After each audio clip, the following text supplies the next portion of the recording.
The television film media is a powerful force. It brings the sight, sound, motion, and emotion of a scene from a fictitious illusion to what appears as reality.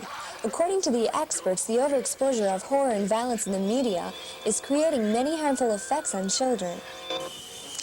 Certainly studies would indicate that the more the child watches television, aggression on television, the more likely he is to display aggression.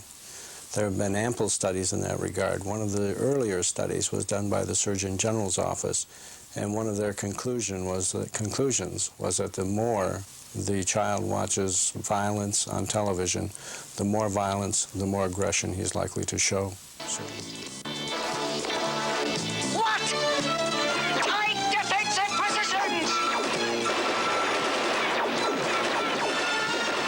In 1988, about 1,300 kids were referred to the juvenile court for breaking the law.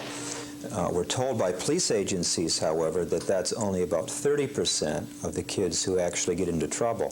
So we're talking a much greater number in Saginaw County of kids who break laws. For us to get a case, generally the child is in 15 or 16 years of age, and our earliest is right around 13. Again, research shows that kids reach the height of their delinquency around age 16 and then tend to tail off.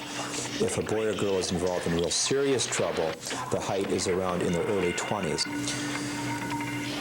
Here at our juvenile court, our repeat rate is around 35%. The more serious the crime, and if it occurs at a younger age, the better the chance that the child will be back again. But generally speaking, 3 or 4 kids out of 10 come back through the system after if they've been here the first time. A very small percentage, 3 out of 10, will go on to prison. And 70% that we'll see will have 1 or 2 offenses and will not.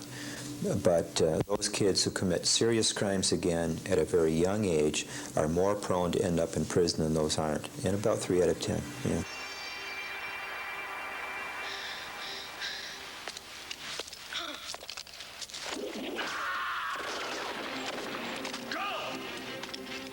An average 12-year-old spends 4 hours watching television.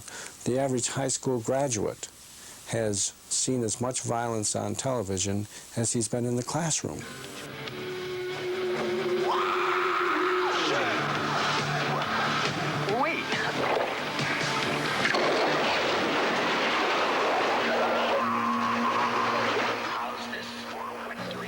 Some people say if you don't like what you're watching on television, turn it off.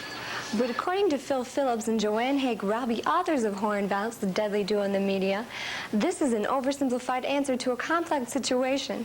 Television affects even those who do not watch it. A child may become the subject of violence of another child who has been exposed to media violence.